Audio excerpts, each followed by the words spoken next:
कैसे बताऊंगा कि वो बातें शायद आप ना जानती हो। तो दोस्तों बात कुछ ऐसी है कि जब साउथ अफ्रीका अंग्रेजों से आज़ाद नहीं हुआ था, तब 18 जुलाई 1918 को साउथ अफ्रीका के मेवेंजो नाम के गांव में नेल्सन मंडेला नाम के एक इंसान का जन्म एक बहुत अमीर परिवार में हुआ था, जो कि उनकी पूरी फैमिली ही एक रॉयल फैमिली थी। और उनके पिता का नाम गडला था, जो कि उनकी 4 वाइफ थी। और नेल्सन मंडेला अपने पिता के तीसरे वाइफ के बच्चे थे, जो कि नेल्सन मंडेला के टोटल 4 भाई और 9 बहन थे, जो कि ये लोग अलग अलग गांव में रहा करते थे। और नेल्सन मंडेला जी के जो पिता थे वो अपने गांव के चीफ थे, ऐसे समझ लीजिए कि गांव के सरपंच टाइप के थे। पर उनके ऊपर एक बार पहले से करप्शन का आरोप लग चुका था, लेकिन एक बार फिर से उनके ऊपर करप्शन का आरोप लगने के कारण उन्हें 1926 में कुन्नू नाम के गांव में शिफ्ट कर दिया गया था, जो कि नेल्सन मंडेला जी की बचपना उसी गांव में बीती थी, जो कि वो गांव के बच्चों के साथ, जानवरों के साथ और घर के बाहर जाकर खूब खेला करते थे। और जब वो 9 साल के थे, तब उनके माँ ने उनका एडमिशन एक मेथोडिस्ट स्कूल में करवा दिया था। और नेल्सन मंडेला अपने पूरे परिवार में एक ऐसे इंसान थे जो स्कूल गए हुए थे, जो कि उनके पहले उनके परिवार में कोई भी कभी भी स्कूल नहीं गया था। और जिस स्कूल में उनका एडमिशन हुआ था वो क्रिश्चियन स्कूल था, जिसमें कि पढ़ाई से ज़्यादा क्रिश्चियनिटी के धर्म की बात होती थी। और स्कूल वालों ने मंडेला का नाम नेल्सन रखा था, जो कि नेल्सन मंडेला के माँ बाप ने मंडेला का नाम रोहिल लाला रखा था, जो कि उनका ओरिजिनल नाम रोहिल लाला मंडेला था। लेकिन स्कूल वालों ने उनका नाम नेल्सन क्यों रखा, ये बात तो नेल्सन मंडेला खुद नहीं जानते। और जब नेल्सन मंडेला 11-12 साल के थे, तभी उनके पिता की मौत लंग कैंसर के कारण हो गई थी। और यहीं से उनके परिवार में सब इधर का उधर हो गया था। और इसलिए जब उनके पिता की मौत हुई तो उन्हें उनकी माँ के अलावा देख रेख करने वाला कोई और नहीं था। और इसलिए उनके माँ ने अपने बेटे नेल्सन मंडेला को जोगिन ताबा नाम के एक इंसान के पास रहने के लिए छोड़ दिया, जो कि जोगिन ताबा भी गांव के एक चीफ थे, मतलब कि सरपंच टाइप के थे। और नेल्सन मंडेला जी के पिताजी का जोगिन ताबा के ऊपर बहुत बड़ा एहसास था, या तो ऐसे कह लीजिए कि जोगिन ताबा नेल्सन मंडेला जी के पिता का बहुत रिस्पेक्ट किया करते थे। इसीलिए जोगिन ताबा ने नेल्सन मंडेला को अपने बेटे की तरह अपने यहाँ रख के उन्हें पाला और बड़ा किया। और उनकी माँ ने नेल्सन मंडेला को उनके यहाँ इसलिए छोड़ा क्योंकि अगर वो गांव में ही रहते तो उनकी पढ़ाई कोई खास नहीं हो पाती, और वही गांव के रीति रिवाज के हिसाब से उनकी पूरी जीवन कट जाती।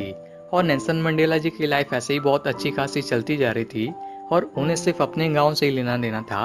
और उन्हें कोई अंदाजा नहीं था कि उनके टाइम में उनके देश में ही अंग्रेजों ने उनके देश के लोगों के साथ अत्याचार और उनके देश में ही उनके रंग की वजह से भेदभाव कर रहे थे। और मेहनत तो उनके देश के लोग करते थे, लेकिन सारी सुविधाएं अंग्रेज खुद खा जाते थे। और बड़ी बात तो ये थी कि साउथ अफ्रीका में 80% लोग साउथ अफ्रीकन थे और सिर्फ 20% लोग अंग्रेज थे। लेकिन इसके बावजूद भी अंग्रेज साउथ अफ्रीकन के ऊपर राज करते थे, और इसलिए साउथ अफ्रीका के लोगों को इलेक्शन लड़ने के लिए भी हक नहीं देते थे। और नेल्सन मंडेला जी की लाइफ की सबसे बड़ी टर्निंग पॉइंट तब आई जब वो अपने गांव को छोड़कर शहर में पढ़ने के लिए आए थे। और उन्हें इन सभी बातों का एहसास तब हुआ जब वो 1937 में अपने कॉलेज हेल टाउन में पढ़ने के लिए आए थे। और इसी सब चीज़ों को देखते हुए नेल्सन मंडेला अपने कॉलेज के समय से अंग्रेजों से खूब चिढ़ा करते थे, और इसलिए वो बच्चों के साथ मिलकर खुद की पार्टी बनाकर अंग्रेजों के खिलाफ खूब विरोध किया करते थे। और इसी चीज़ को देखते हुए स्कूल वालों ने नेल्सन मंडेला को स्कूल से ही निकाल दिया, जो कि उनकी डिग्री भी कंप्लीट नहीं हो पाई थी, और वो कभी वापस मुड़कर उस कॉलेज में भी नहीं गए थे, जो कि उन्हें इस बात का बहुत दुख भी हुआ। और यहीं से उनका सपना था कि बस कैसे न कैसे करके इन अंग्रेजों को भगाना है। लेकिन उनके लिए अंग्रेजों के खिलाफ अकेले लड़ना एक बहुत बड़ा मुश्किल का काम था। और इसलिए उन्होंने 1943 में अफ्रीकन नेशनल कांग्रेस पार्टी को ज्वाइन कर लिया, जो कि ये पॉलिटिकल पार्टी पहले से ही अंग्रेजों के खिलाफ एक बहुत बड़ा लड़ाई लड़ ली थी। और नेल्सन मंडेला भी इस पार्टी के साथ जुड़कर अपनी पूरी ताकत के साथ लड़ा करते थे। और हालांकि ये सफ़र इतना आसान नहीं था, क्योंकि 1944 में उनकी शादी भी हो गई थी और उनकी बच्ची भी हुई थी, जो कि उनके बच्ची का जन्म होने के 9 महीने के बाद ही उनकी बच्ची की मौत हो गई थी। और मंडेला अपने देश के परेशानियों के लिए इतने चिंतित थे कि वो अंग्रेजों के खिलाफ हर एक गलत कदम पर आवाज उठाते थे। और क्योंकि नेल्सन मंडेला जी के टीम में भी भारी मात्रा में लोग थे, इसलिए नेल्सन मंडेला की वजह से अंग्रेजों को देश में मनमानी करने के लिए बहुत दिक्कत होती थी। और इसी कारण नेल्सन मंडेला जी को कई बार जेल भी जाना पड़ा था।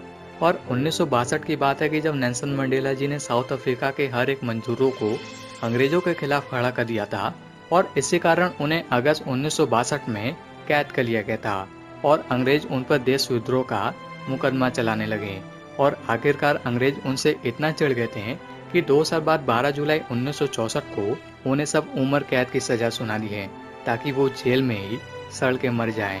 लेकिन खास बात ये थी कि इसके आगे उनके पास कोई रास्ता ही नहीं था कि अब वो कुछ भी कर पाए। लेकिन वो जेल में जाने के बाद भी वो हार नहीं माने और जेल में कैदी लोगों के हक के बारे में बताते थे और उनके पार्टी के लोग भी अंग्रेजों से उनके लिए आवाज उठाते थे। लेकिन इतना सब कुछ होने के बाद भी आपको यकीन नहीं होगा कि उनकी पूरी 27 साल की जीवन जेल में ही बीत गई थी, जो कि ये बात सुनने में तो जरूर आसान लग रहा होगा, लेकिन शायद आज के समय उनके इस दर्द को कोई समझ पाए और इसके बावजूद भी उन्होंने कभी अपनी उम्मीद को नहीं छोड़ा।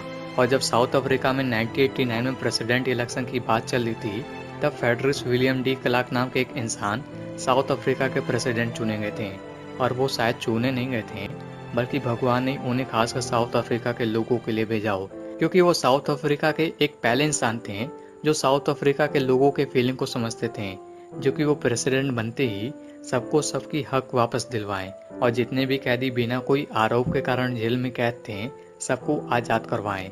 और यहीं से नेल्सन मंडेला जी की जीवन की सारी संघर्ष सफल हो गई और इसी के साथ साउथ अफ्रीका भी आजाद हो गई थी, जिसमें कि साउथ अफ्रीकन को उनकी सारी हक की चीजें उन्हें वापस मिल गई थी। और इसलिए जब 27 अप्रैल 1994 को साउथ अफ्रीका में एक बार फिर से प्रेसिडेंट इलेक्शन हुआ, तब उसमें काले लोग भी वोट डाल सकते थे, जो कि आप फोटो में भी देख रहे होंगे कि ना जाने कितने सालों बाद नेल्सन मंडेला जी कितनी खुशी के साथ वोट डाल रहे हैं। और इस इलेक्शन में 10 मई 1994 को नेल्सन मंडेला जी साउथ अफ्रीका के एक पहले प्रेसिडेंट बने, जो कि साउथ अफ्रीका के पहले ब्लैक प्रेसिडेंट चुने गए थे, जो कि इस मूवमेंट को बिलियन से ज़्यादा लोगों ने टीवी पर देखा था।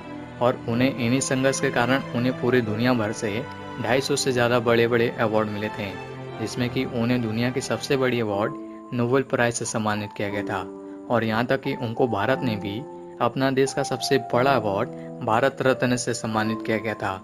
और आखिरकार जून 2013 में उन्हें लंग इन्फेक्शन के कारण उनकी मौत 5 दिसंबर 2013 को हो गई थी। तो दोस्तों, मुझे उम्मीद है कि आपको इस स्टोरी से बहुत कुछ सीखने को मिली होगी।